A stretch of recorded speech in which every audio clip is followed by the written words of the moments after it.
On the shot from the outside. Alvin Tomarlo with a slam. We're finishing the fast break very well at galit si Marlo dito dahil halos hindi makalaro kanina. Ball game para kay Marlo Aquino. Great pass, slam dunk. Brought to you by Doremdes. Safely giving it over to Binigay kay Marlo! Nice feed! And that may be the exclamation point. Abarientos. Binigay kay Marlo. Ang ganda ng pass. Sakdalo siya!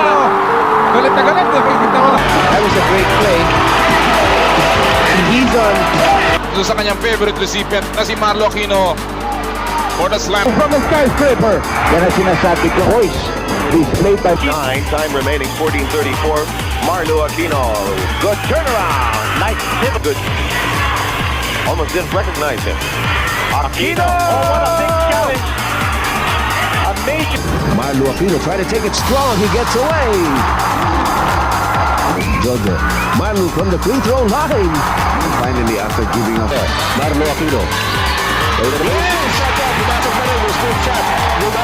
Está Johnny Abarientos.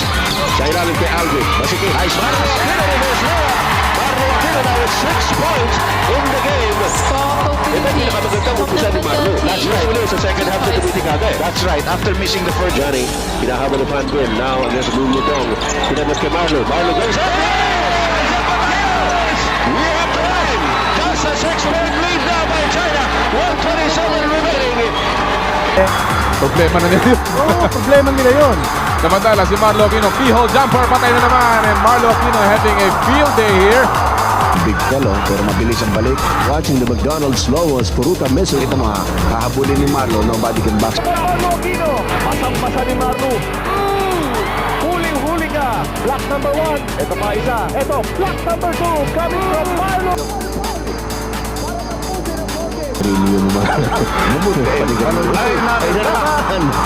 Another defensive off guard as Dan Wise tried sa ating slow-mo. Ayun, kabit eh. Yung una, hindi tinawagan yun. Nakuha ni Puruta yung bola. Ito si Marlo from behind. Doesn't jump. Gets all ball. It's clean. Hindi man kailan tumalon, hindi dumikit ang katawan para matawagan ng ganong klaseng foul si Marlo. Medyo questionable yata yung foul na yan. Nakatayo na lang si Marlo. And got it clean. Yun nagsisigawan yung ating mga kababae doon sa ilalim. Pero endeared them to a lot of basketball fans all over and a good defensive stop. And the fast break play, Kenneth Durandez. So ito yung fast break pitch ni Marlo Aquino to Kenneth Durandez for that first slam.